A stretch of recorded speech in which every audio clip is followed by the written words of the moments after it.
The glass boardroom on the 32nd floor had never been this quiet.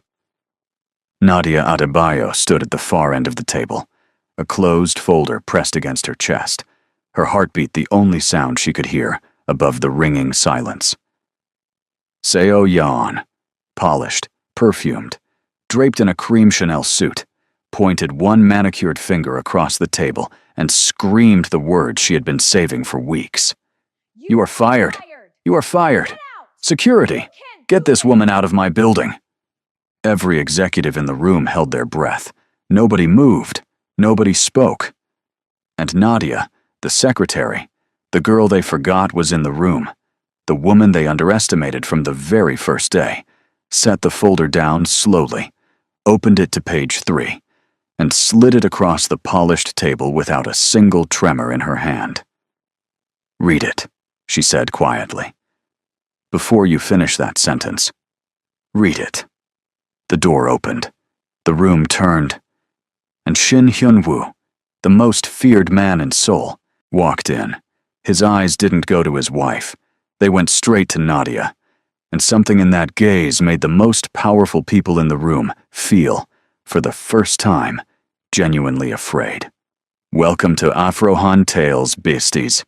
If you're new here, you are so welcome to the family. Don't forget to like, share, and subscribe for more amazing stories like this. Now, let's go back to where it all began.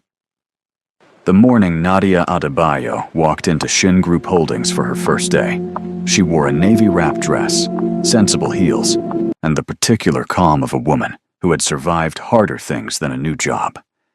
She had flown from Lagos 8 months earlier on a work visa, a single suitcase, and a scholarship debt she was determined to outrun.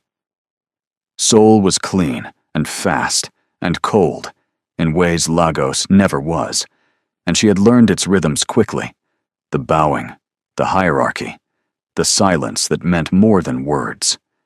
She was good at reading rooms. She had been reading rooms her whole life.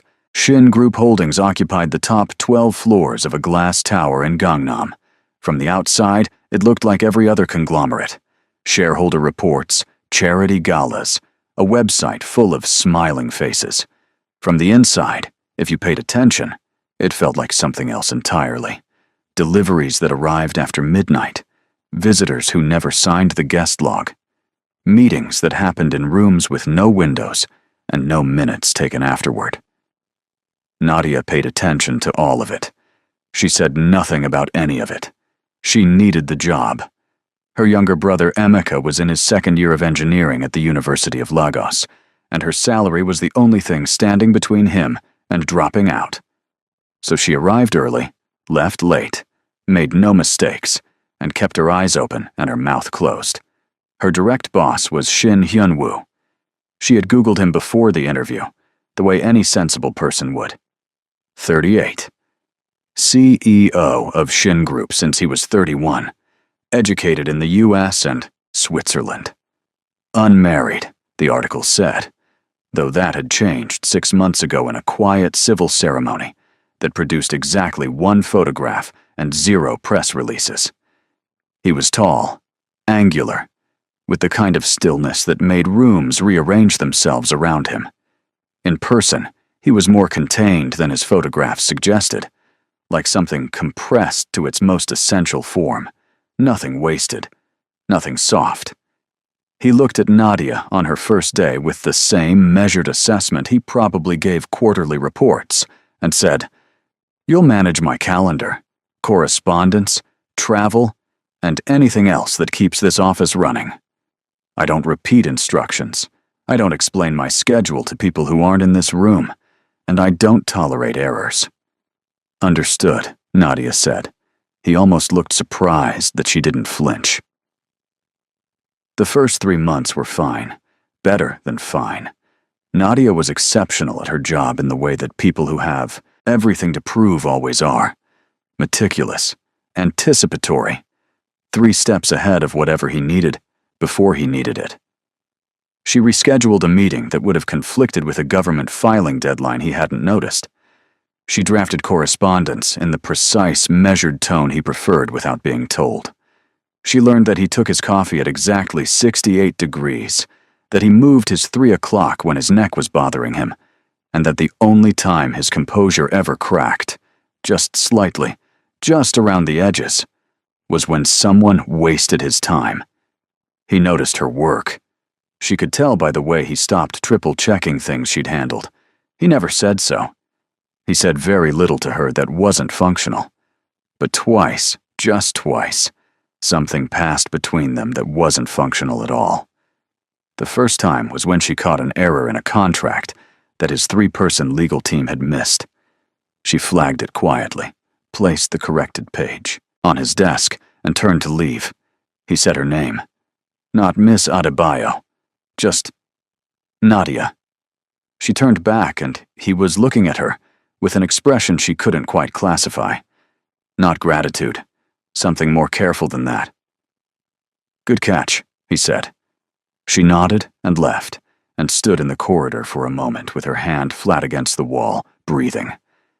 The second time was a Thursday evening when she was working late and overheard a phone conversation through the partially open door of his office that told her, with quiet certainty, that Shin Group Holdings was not entirely what it appeared to be. She didn't move, didn't react. When he emerged and found her still at her desk, he stopped and looked at her for a long, measuring moment. She met his eyes and continued typing. He said nothing. But the next morning, there was an envelope on her desk with 3 months' salary bonus and no explanation. She understood what it meant. She deposited it and said nothing. Then Seo Yeon arrived, and everything changed. She came on a Monday. A Tuesday would have been too ordinary for her entrance. She swept off the elevator in a camel coat and oversized sunglasses she didn't remove until she was standing in the middle of the executive floor, surveying the space the way a general surveys new territory. She was beautiful in a calculated way, all sharp angles and careful choices, and she wore her husband's name like armor. The staff immediately recalibrated themselves around her. Compliments materialized from nowhere. Smiles appeared on faces that were usually professionally blank.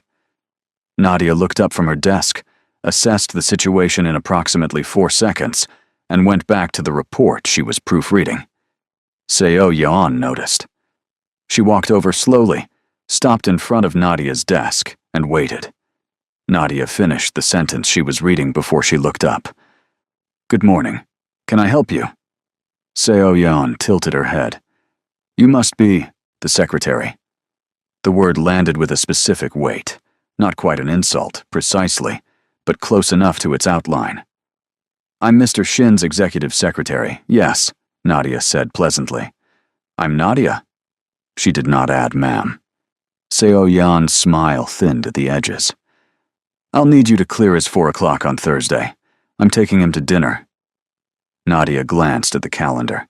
He has a board call at 4 that runs until 6. I can book dinner from 7 if you'd like. Seo Yeon stared at her. I said clear it. Nadia held her gaze, kept her tone perfectly level. I'll let him know you'd like the call moved. He'll decide. The silence between them lasted exactly 3 seconds. I'll remember you, Seo Yeon said softly. Nadia smiled. I'm not hard to find. If you're enjoying this story so far, besties, hit that like button right now, and keep watching, because things are about to get very interesting. Seo Yeon began her campaign the following week. It was subtle at first, the kind of sabotage that leaves no fingerprints. She started rerouting correspondence that was meant for Nadia, letting messages sit unanswered long enough to look like negligence. She complained to the HR director, not loudly, just conversationally, over coffee, that the secretary seemed a little too comfortable for someone in her position.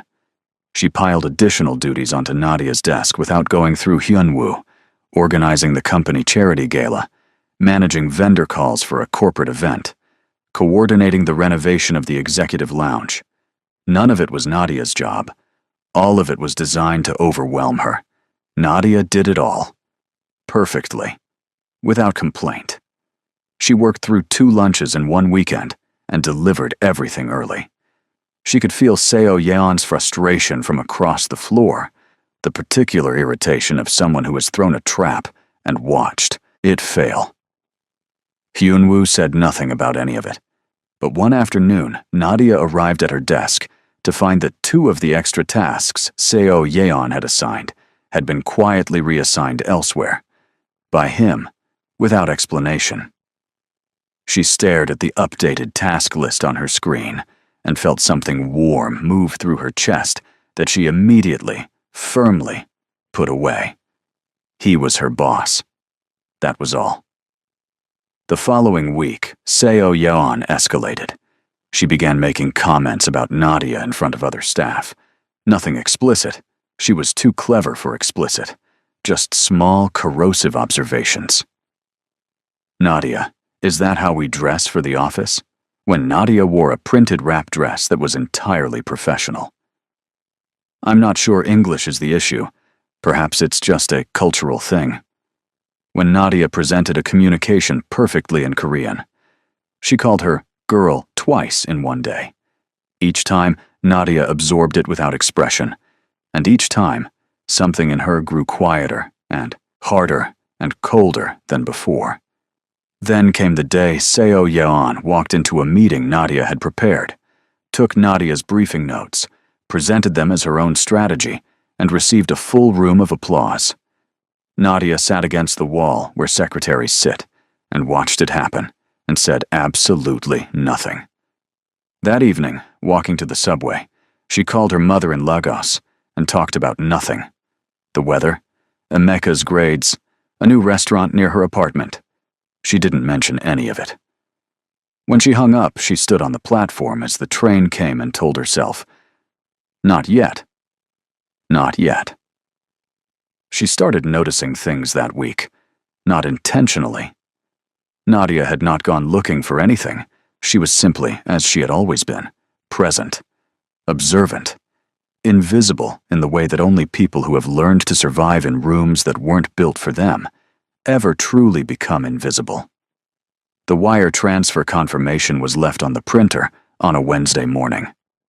Nadia collected it to file it, the way she filed everything, and her eye caught the vendor name, KS Global Procurement, and the amount, 42 million won.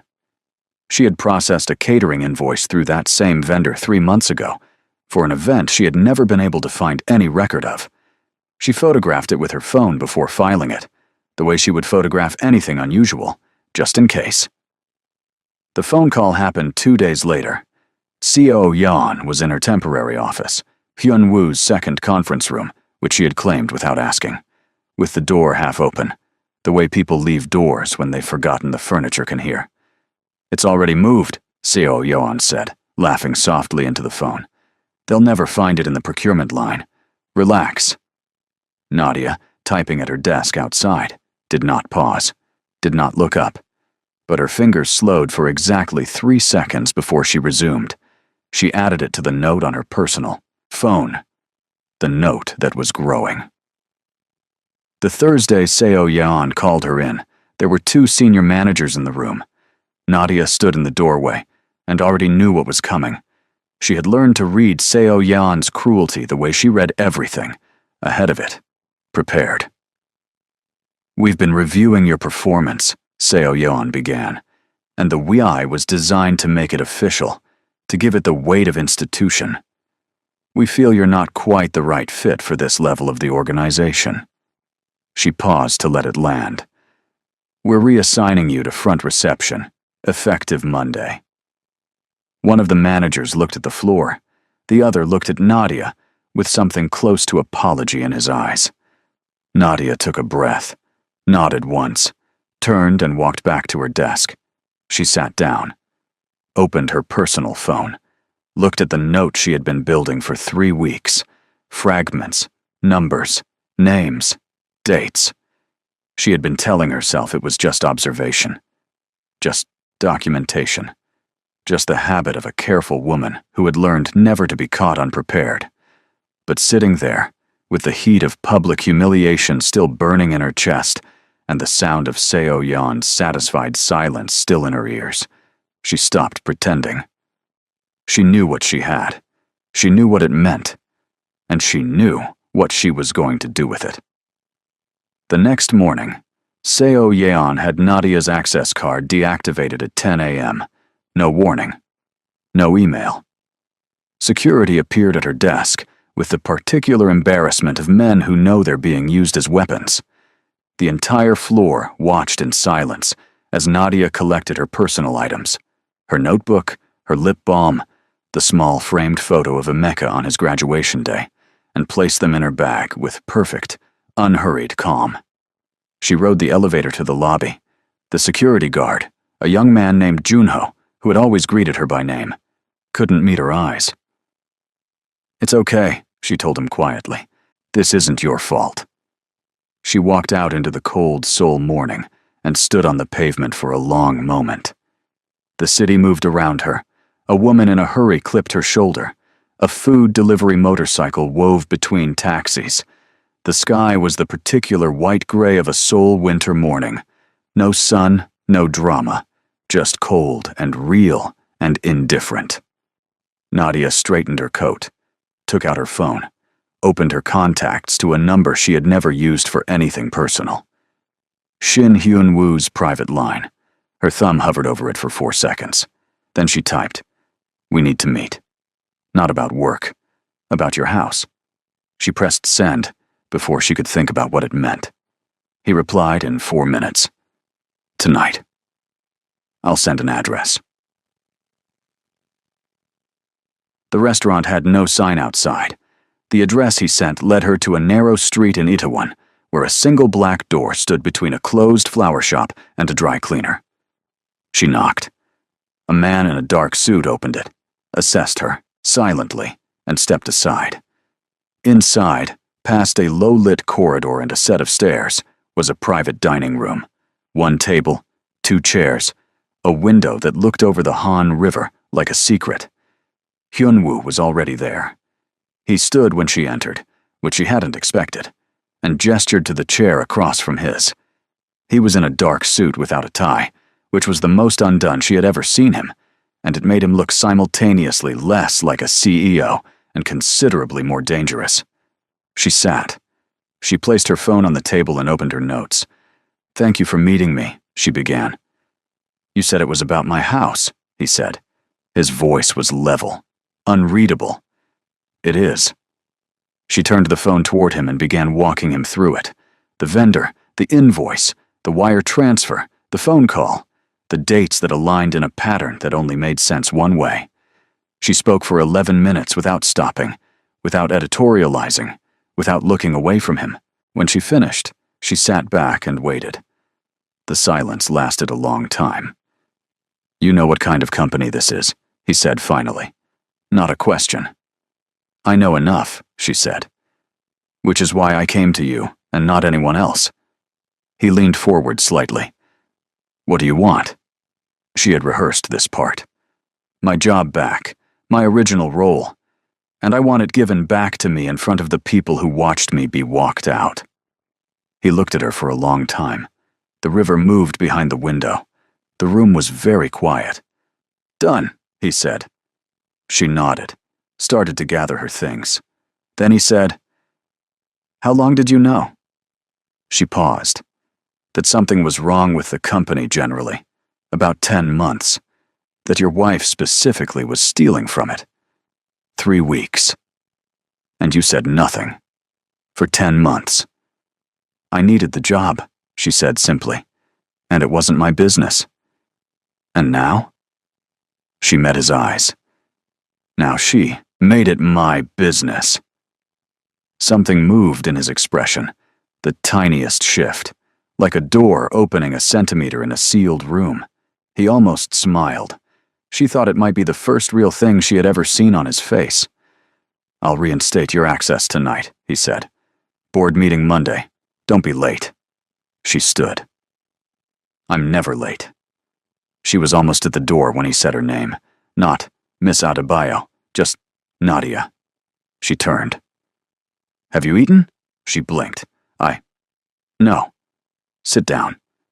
It wasn't a request, but it didn't feel like an order either. It felt like something in between. something new. She sat back down. A server appeared from nowhere with 2 menus, and for the next 2 hours, in a private room above the Han River, Shin Hyun-woo and Nadia Adebayo talked about nothing that was on either of their agendas. He asked about Lagos. She told him about the heat, the noise, the particular chaos of a city that never stops believing in itself. He listened the way he did everything, completely, without interruption, like whatever she was saying was the only thing that existed.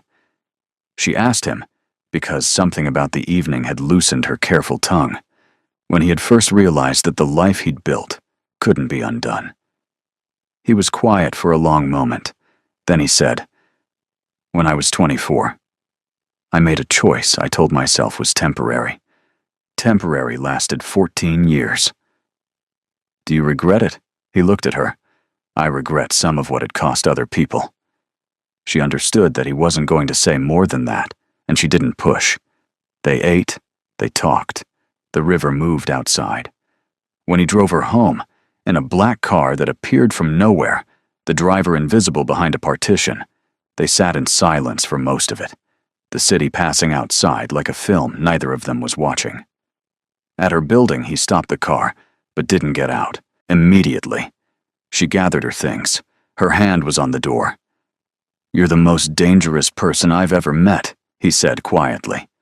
She turned to look at him. "Because I know your secrets?" He shook his head slowly. "Because you make me want to tell you more." She got out of the car before she could respond to that. She walked into her building without looking back. She leaned against the wall of the elevator going up, pressed her hand to her sternum, and breathed. The weekend passed. Nadia's access was reinstated Saturday morning, a notification landing in her phone before 8 a.m. On Saturday afternoon, without any prior arrangement, her phone rang, his name on the screen. "Where are you?" he asked. "At home." "Why?" "There's a restaurant 2 streets from your apartment, the one with the blue awning." She went still. "How do you know where I live?" "I approved your work visa paperwork 18 months ago. I know, everything in that file." A pause. "The restaurant. 20 minutes. She went. She told herself it was because Monday was 2 days away, and there might be things to discuss. She knew it wasn't that. Over galbi and soju, she drank 1 glass. He drank none. He asked her about Emeka. She showed him a photo on her phone, her brother grinning in his engineering faculty shirt, slightly too big, the Lagos sun behind him like a benediction. Something passed over Hyun-woo's face when he looked at the photo. Softness, or something close to it. "You work to keep him there," he said. "He works too," she said quickly. "He's not helpless. He just needs a foundation. Somebody has to lay it." "Who laid yours?" "My mother," she said. "She ran 3 businesses on a 4th grade education and made sure every one of her children knew exactly what they were worth. I'm just doing what she taught me." He looked at her for a long moment. "She sounds formidable." "She'd terrify you," Nadia said. And he laughed. A real laugh, quiet and sudden, like it surprised him too. She felt it land somewhere deep in her chest and set up residence. They walked back toward her building afterward, the night cold and clear, their breath visible in the air.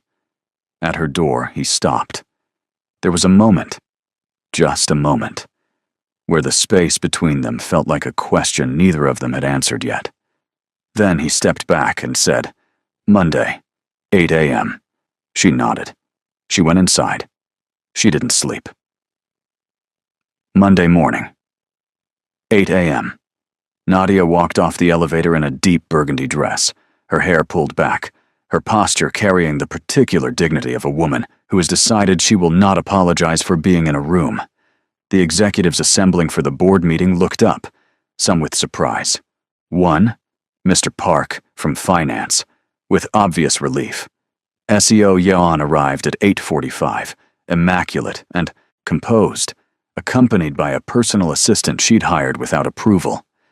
She stopped when she saw Nadia at the boardroom entrance. Something flashed across her face. confusion, then anger, then the swift recalibration of a woman who has survived on calculation. She smiled. Back again. I thought we settled this. We're about to, Nadia said pleasantly. Inside the boardroom, the full senior leadership was assembled. Seo Yan took her usual seat at the side of the table, the seat she'd claimed over the past weeks as though it had always been hers. She looked around the table, read the room, and found it unreadable. Her smile stayed fixed. Nadia set the folder in the center of the table. Seo Yan stood. What is this? Who authorized? Open it, Nadia said. Page 3. You are fired, Seo Yan said, her voice rising, the composure cracking in real time. You are fired. Security. Get this woman out of my... The boardroom doors opened. Shin Hyun-woo walked in. The room went completely silent. He crossed to the head of the table. He did not look at his wife. He looked at the folder. Then he looked at Nadia. And in that look was something that every person in the room saw and would later struggle to describe. Not softness, exactly. Not warmth, but something absolute. Like recognition. Like arrival. Open it, he said to the room. They opened it. The documents were devastating in their clarity. Seo Yan's name, the vendor accounts, the wire transfers. 14 months of systematic embezzlement laid out in Nadia's precise, careful handwriting and photographed documentation. There was no ambiguity, no gap, no way out. Seo Yan turned to Nadia. Her composure was gone now, something rawer and uglier underneath it.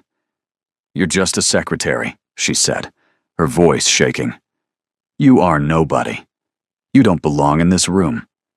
Nadia looked at her steadily. Her voice was quiet and clear. You're right. I'm the secretary. And you forgot.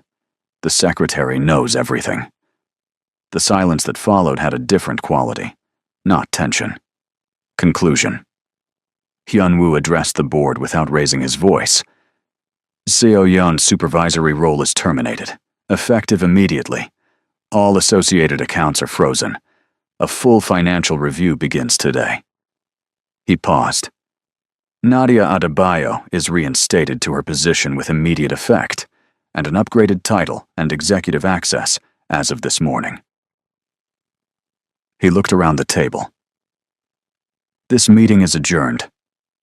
Seo Yan was escorted from the building by 2 men who appeared from the corridor so quickly, it was clear they had been waiting. She didn't fight it, not visibly. But at the lobby doors, she turned back and looked up at the glass walls of the boardroom, where Nadia still stood. Her expression was no longer angry. It was something colder. Something that looked like a promise. Besties, pause for a second. Drop a comment right now. Team Nadia, because she just changed the entire game. Keep watching. It's not over yet. The divorce was filed within the week. Hyun-woo moved through it the way he moved through everything. Quietly, completely, with no visible seam. The settlement was handled by lawyers. Seo Yan took what she was given and disappeared from Seoul society. The staff, sensing the shift in atmosphere, the way staff always sense these things, breathed easier. Nadia settled into her expanded role. She moved into a larger office 2 doors from Hyun-woo's. She hired her own assistant. She sent Amika 3 months of fees in 1 transfer and told him not to argue with her about it. And he argued anyway, and she smiled at her phone for the rest of the afternoon. And she and Hyun-woo, they moved around each other with the careful awareness of 2 people who know something has changed and are not yet ready to name it. He left coffee on her desk in the mornings, her exact temperature, which he had clearly noted over 14 months of watching her. She left annotated reports on his desk, with the sections he needed flagged in the margin, the way she always had, except now she sometimes added a single dry comment in the margin that made him press his lips together in that way that was almost a smile. He stopped walking past her office without stopping. He stood in her doorway in the evenings, when the floor had emptied, and they talked. Not always about work, about the city, about decisions, about what it meant to build something in a place that wasn't where you started. Then came Kwon Min-jun. He was a visiting executive from a partner firm in Busan. Charming, confident, the kind of handsome that knew itself very well. He arrived on a Wednesday, and by Thursday afternoon he was leaning on Nadia's office doorframe with a coffee in his hand and a smile that expected to get somewhere. "You are genuinely the most impressive person I've met in Seoul," he said, and the way he said it left no ambiguity about what he meant. "I'd love to take you to dinner. There's a place in Cheongdam." "She's busy," Hyun-woo's voice came from the corridor. He didn't stop walking. He passed the doorway without pausing, without looking at either of them, continuing toward his own office with a file under his arm and complete indifference on his face. Kwon Min-jun blinked. Nadia looked at the doorway Hyun-woo had just passed and back at her visitor. "Another time," she said politely. "I have a meeting." She did not have a meeting. She walked down the corridor to Hyun-woo's office and knocked on the open door. He was behind his desk, reading the file. He didn't look up. "She's busy," Nadia said. "You had a 3 o'clock. "My 3 o'clock was canceled this morning. You know that because you approved it." He turned a page. "Then you have reports to review." She stood in the doorway for a moment, reading him the way she had learned to read him, the particular quality of his stillness, the line of his jaw. She said, "Hyun-woo." His name, just his name. No title. He looked up. "Are you jealous?" The silence lasted exactly 4 seconds. "Go review your reports, Nadia." She went, but she was smiling when she sat back at her desk, and she didn't entirely try to stop it. 3 days later, everything went wrong. It started with a phone call Nadia took at 7 in the morning, before she'd even reached the office. A voice she didn't recognize. Low, male, speaking in Korean too fast for her to fully follow, telling her to stay away from Shin Hyun-woo. "You don't know what you've stepped into," the voice said. "Walk away while you still can." The call ended before she could respond. She went to the office. She said nothing. That evening, leaving the building at 9 p.m., she found an envelope under her windscreen wiper. Inside, a single photograph, her and Hyun-woo leaving the restaurant in Itaewon the week before the board meeting, and a handwritten line underneath. "She sends her regards." Nadia's hands didn't shake, but her mind moved very quickly through several realizations at once. Seo Yeon had not disappeared. Seo Yeon had made a phone call, and whoever she had called was now watching. She drove home.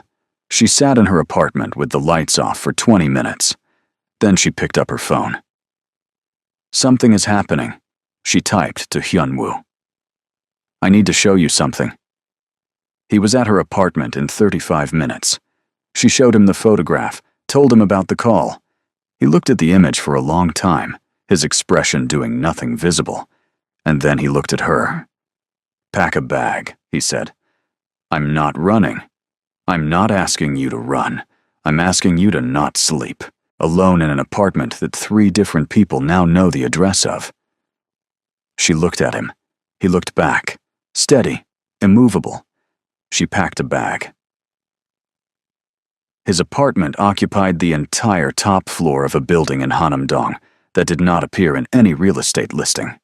It was vast and spare, and almost entirely dark at night, the city laid out below like scattered light. Nadia stood at the floor-to-ceiling window while he made calls in the next room. Rapid Korean, low voice, the particular clipped efficiency of a man deploying resources. She listened to the city below and told herself she was calm. He came back, set a glass of water on the table beside her, stood next to her at the window, and they looked at Seoul together in silence for a moment. "Who did she call?" Nadia asked. "His name is Baek Jun-seo," Hyun-woo said.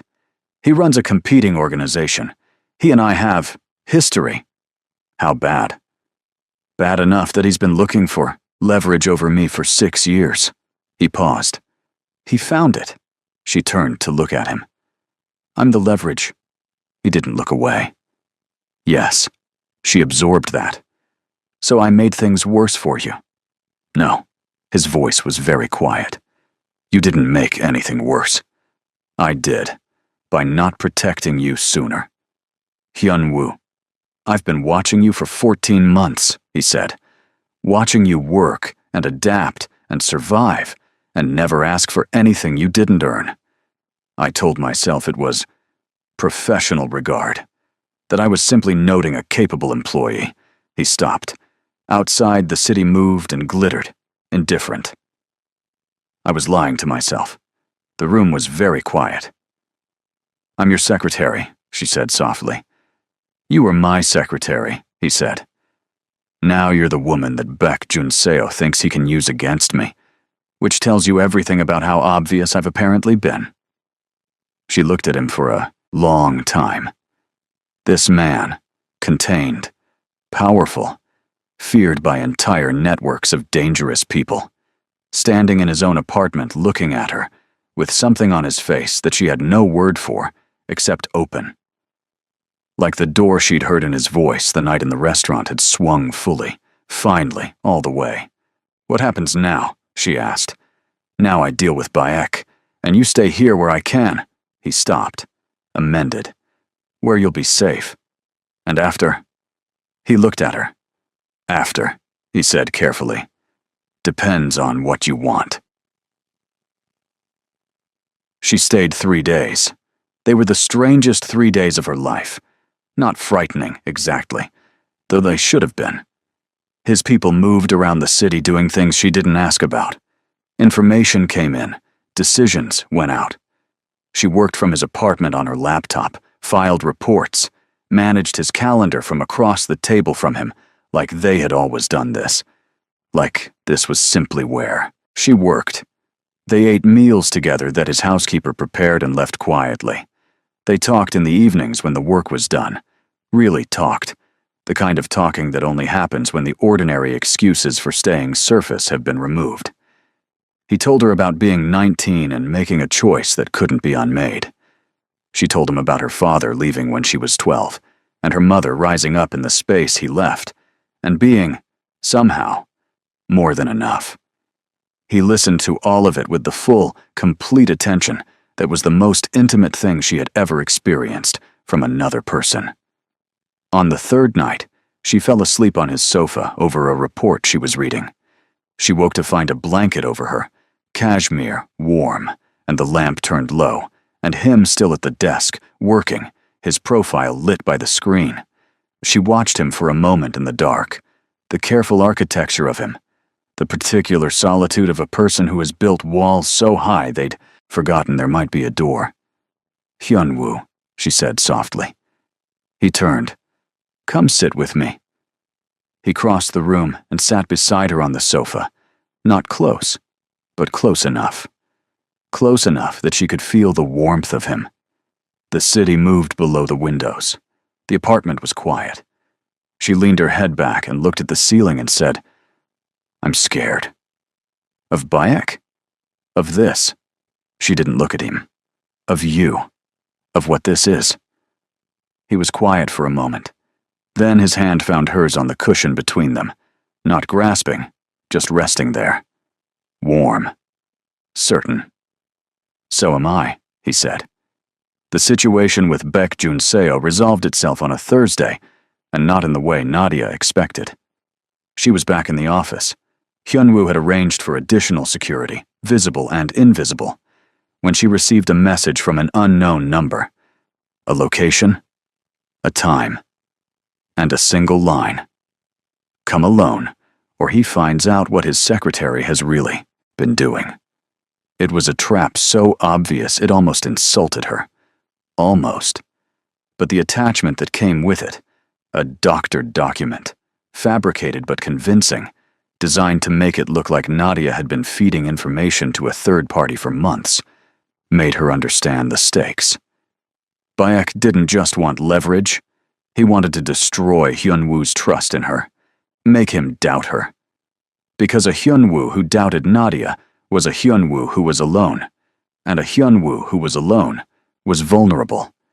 She went to the location. She knew she shouldn't. She went anyway. What followed happened very fast. Baek's men were waiting. There was a car, a blindfold, a building somewhere in the industrial south of the city. Nadia sat in a white room and kept her breathing even, and her mind clear, and thought, "He will come." He came in 40 minutes. She heard it before she saw it. A disturbance outside the door, voices raised, then silence, then the door opened, and Hyunwoo stood in, the frame.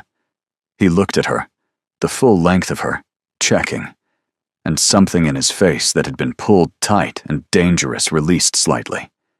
He crossed the room and crouched in front of her chair. His hands found her face. "Are you hurt?" "No." "Good." His eyes moved over her once more, confirming. "Then, don't ever do that again. I was trying to protect you." "I know." His voice was rough. "Don't." "Hyunwoo." "I've spent 14 months, he said, very quietly, his hand still framing her face, "watching you handle everything alone. Carry everything alone. Fight everything alone. You don't have to do that anymore. Do you understand me?" She looked at him. In the ugly, white light of a bare room in a building that didn't exist on any map, with whatever was happening outside the door still unresolved, Shin Hyunwoo was looking at her like she was the only fixed point in his entire world. "I understand," she whispered. "Good," he said. And then he pulled her forward and held her. Just held her. Her forehead against his shoulder, his arms around her like walls. And she closed her eyes and let herself be held for the first time in longer than she could remember. Baek Junseo was dealt with in the way that men like Hyunwoo deal with threats, completely, permanently, and without public evidence. Nadia didn't ask for details. She understood that some doors were better left closed. What she knew was that the calls stopped, the surveillance ended, and the city felt different the following week. Lighter, like a pressure she hadn't fully registered had been lifted. Seo Yeon, it emerged, had fled Seoul 2 days before Baek's operation collapsed. She was reportedly in Europe. Hyunwoo's lawyers sent papers to her new address. She signed them. Life resumed its shape, but a different shape than before. Nadia was in her office, on a Tuesday evening when he appeared in her doorway. She was on the phone with Amika, who was telling her about a project presentation he'd given that day. The excitement in his voice, the particular brightness of someone discovering what they're good at.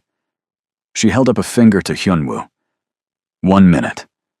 He leaned against the doorframe and waited, watching her with the expression she had come to recognize as his version of everything he wasn't saying.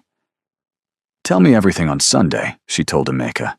"I want the full version." "Yes, I'm fine. I'm better than fine. Go celebrate with your friends." She hung up. "How is he?" Hyunwoo asked. "Brilliant and loud and absolutely my mother's son." She smiled. He got the top mark in his cohort. He came into the office then, not to her desk, but to the window, where he stood looking at the city below. She turned in her chair and watched him. He had something to say. She had learned to wait for him. "I want to meet him," he said finally.